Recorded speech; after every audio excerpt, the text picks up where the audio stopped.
Hey everybody, thank you for joining us today. This is another podcast coming to you from Benchmark Studios. As you all have come to know and expect, we tell stories here. Today's going to feel a little different, more like a PSA. I'm speaking to my guest on Thursday, October 30th. In a couple days, assuming nothing happens at a federal level, SNAP benefits are going to stop. That would be this Saturday. So we wanted to take some time to sort of paint a broad picture of what's happening in Lancaster County for food and where people can find resources even beyond this crisis going forward. So Julie, thank you so much for being here today. Julie works for CAP.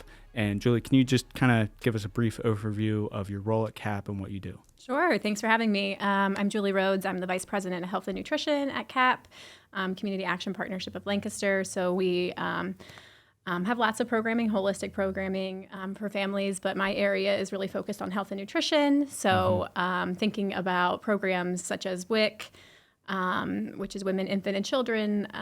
We have a nutrition education program. We are the food distribution provider for 40 pantries across the county, and we also have some senior centers that we support. So a lot of different kind of work in the community. Wow. Yeah, that is from WIC to food. So for those 40 centers, do you like hold the food and then deliver it to them? Yep. So we have two programs that we administer through CAP, and so one of them is a state food program, and one is a federal food program, in which we receive food and then redistribute it to those pantries. Okay. Yeah. Okay. Well, on food, like I mentioned, we want to really dig into SNAP here. From what I read, 2 million Pennsylvanians receive SNAP benefits. Are you able to kind of zoom in on Lancaster and paint the picture of what it looks like to need SNAP and receive SNAP here in Lancaster? Yeah, so Lancaster is interesting because we do have we have lots of folks that are on SNAP. About 40% of SNAP participants are children, so nationwide. So if you think about the population, lots of, from seniors to young families, all across the board, people who are enrolled in the SNAP program and receiving those benefits. And for families, that really supports their economic profile. So that is money they've received from SNAP that they don't then have to use for medical bills or rent. So that alleviates the need to go hungry because, of course, food is the most flexible thing in our budget. We all know this, right? We all go to the grocery store and see higher prices. So SNAP really alleviates that concern of the basic need of food for families, so they don't have to make those sort of choices. So we have lots of people on SNAP in Lancaster. We also have some people who are eligible for SNAP who are not on the program. And, Lancaster, we have some folks who have some mistrust of government programs and supports. So we were actually working, prior to sort of the situation we're in now to increase the level of SNAP participation in the county. We have folks who are coming to food pantries and they are eligible for SNAP and they're not on the program. So we would really love for them to get on the program. So about 50% of people who come to food pantries are not on SNAP. And essentially 85% of those people would be eligible. So we'd really like to do that because, of course, SNAP allows you access to purchase the foods that are best for your family and, really make those decisions based on, what's best for you instead of a food pantry, which you might get a box of food. And half of that might be something that you can use. Right. Without SNAP, more people will be hungry.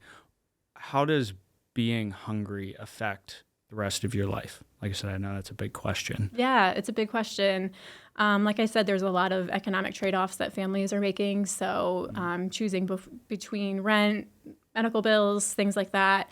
And we know that we also, we did hunger mapping, which was a data study here in Lancaster. We also found that families, a lot of times parents will, of course, let their kids eat first and forego food.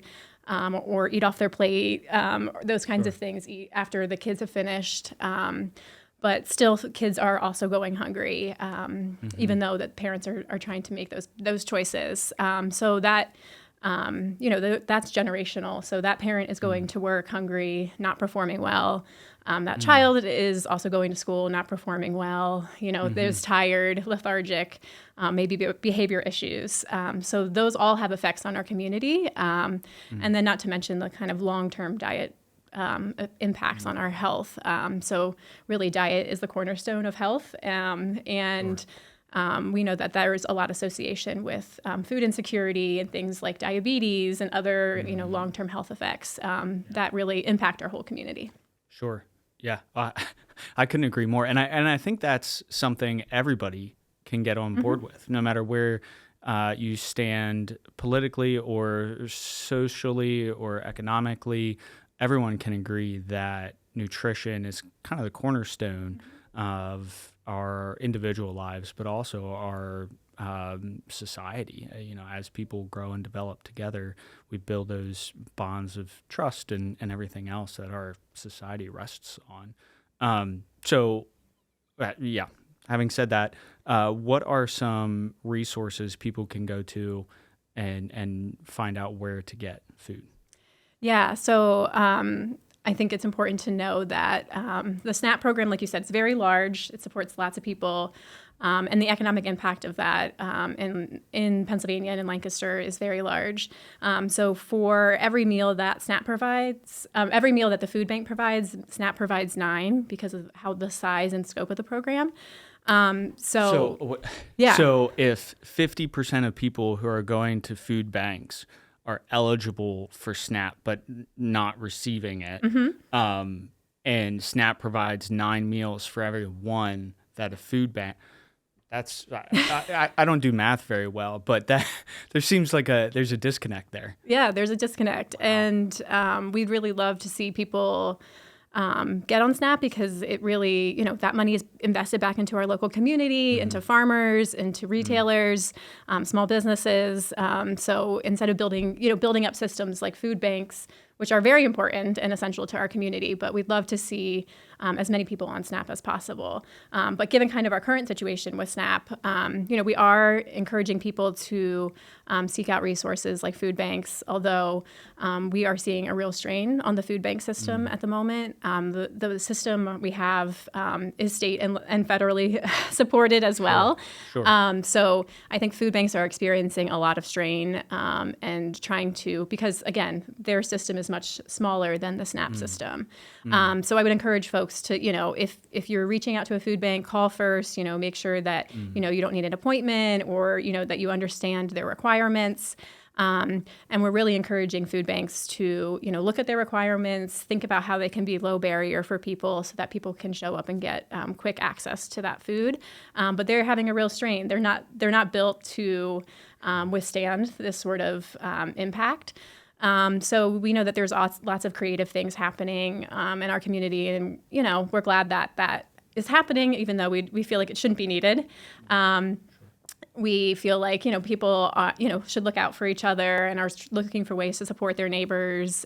Mutual aid situations are kind of popping up. So Julie, with SNAP requirements, I know sometimes they change. It's it's a federal system, so everything happens Right. inefficiently and slowly. But there are some new requirements. Can you tell us about them? Yeah, so some new requirements happened earlier this year with the Big Beautiful Bill. So increased work requirements for folks. So some of those went into place in September and then November 1st. Okay. More requirements go into play in terms of work requirements. So folks are required. There's many exceptions. Biggest one, if you have dependents under the age of 17, but lots of kind of exceptions. But on the whole, for a large majority of people, there is a requirement that a 20-hour a week, a requirement of work, education, or volunteering. So we know that that's going to be an extra kind of component for people to navigate. Why we also know that most people are already working, but in terms of having to navigate that system, it's an additional barrier in terms of verifying that you're working, submitting that paperwork, having someone process that paperwork.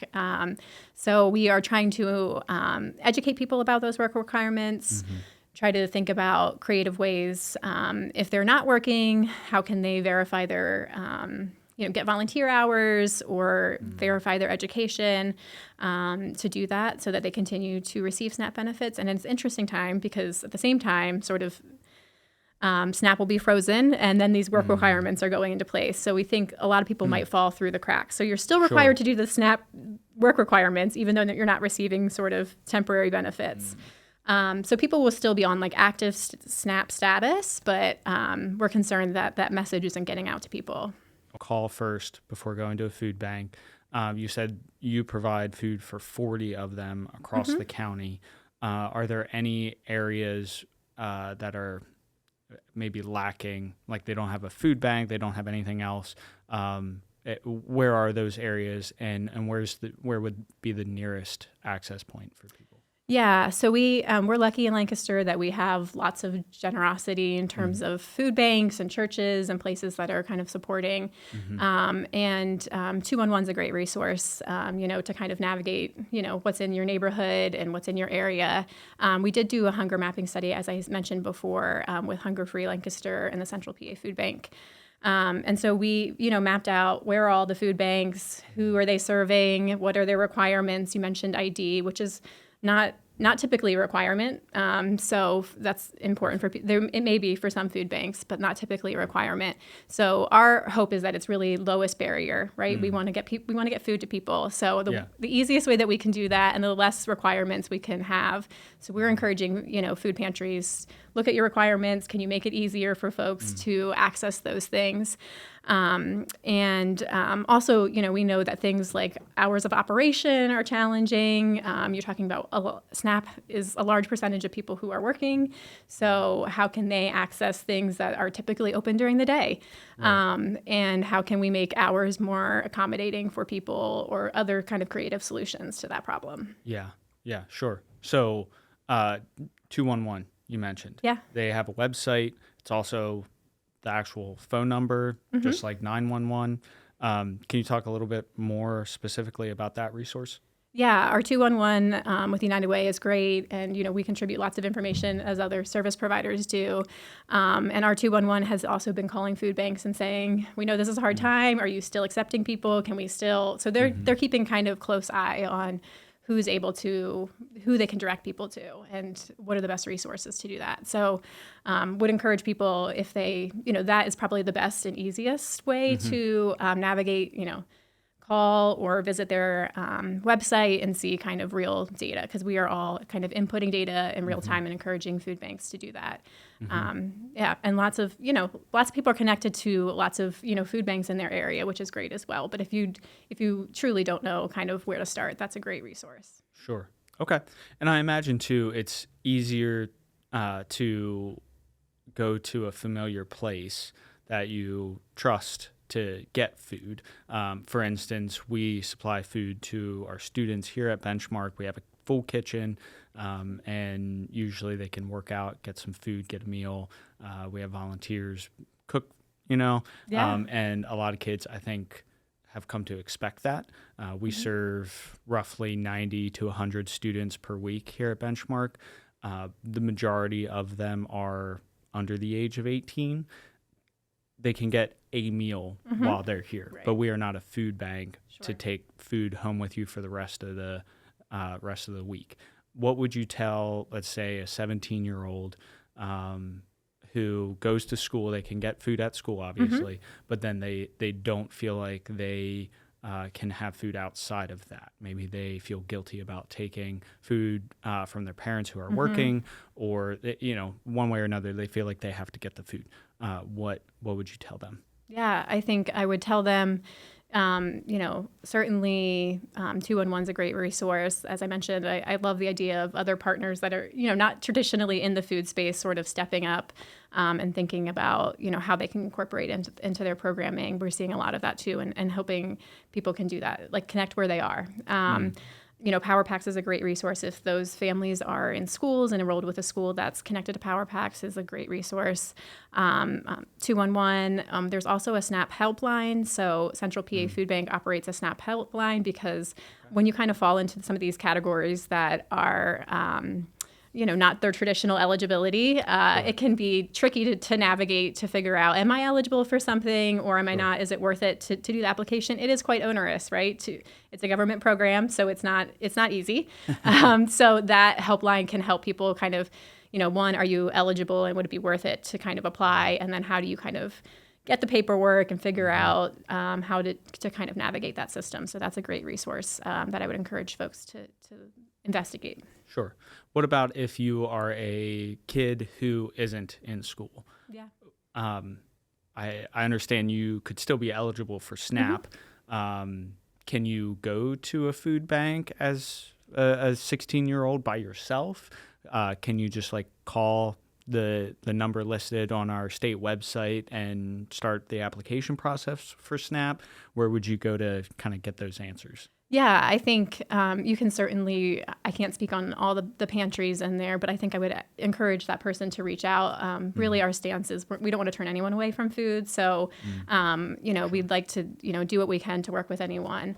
And different food pantries have different, funding sources and what they can allow based on if they're, government funded. There's some regulations and some are privately funded, and we can direct people that don't fit that criteria to kind of some other pantry options. So I would encourage them to sort of reach out, again, either directly to that pantry or to navigate through 211.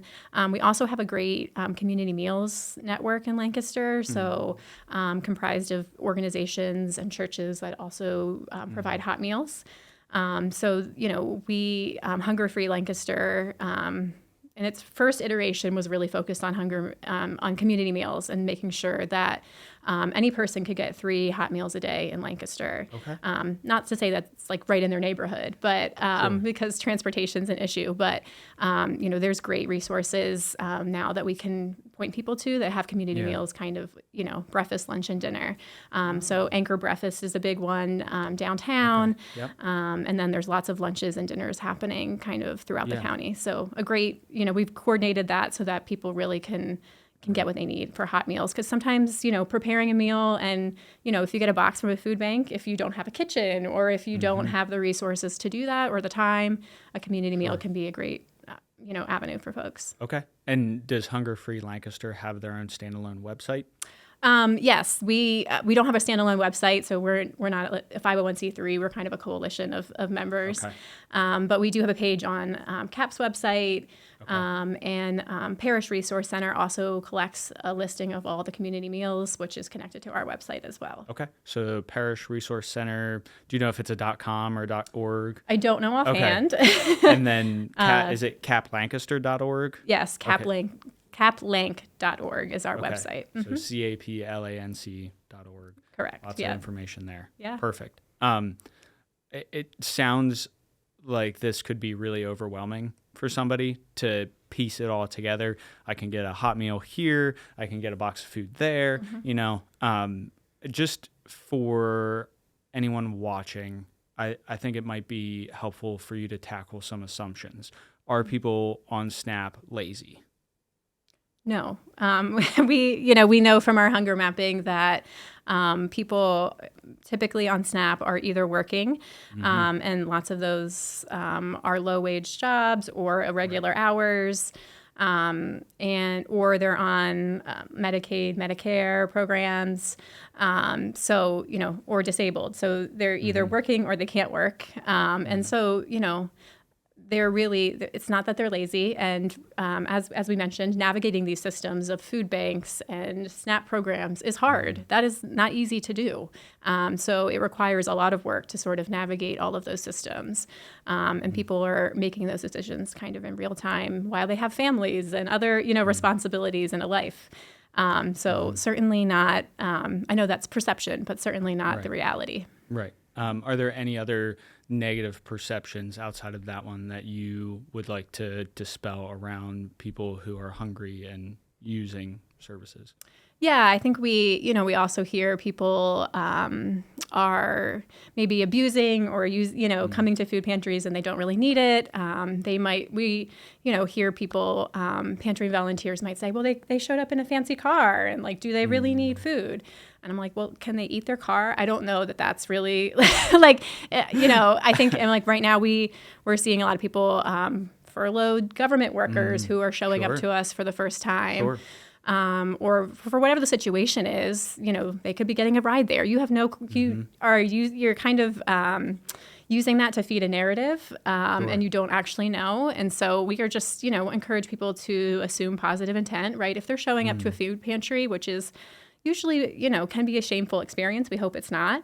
But we hope that we can do that with as much care and not judge people for that experience, because food is a basic human right. And we hope that, that people can do that and kind of however they need to, and they don't need to be shamed for that. They don't need to be shamed for feeding their kids or feeding their family. That shouldn't be a shameful experience. Yeah, couldn't agree more. Thank you for taking a moment to address that. Anything else in this conversation that we haven't hit on that you think is important? I think I would just encourage people to, those of us who have means or can, to think about how we can contribute to the food bank network, our neighbors, in any way that we can. Whether that's dollars, it's good, better, best. It's like, dollars. Can you volunteer? Can you host a food drive? What are the things that you can do that's within your control to kind of support our neighbors and our community? If someone is looking to do one of those things, where should they go?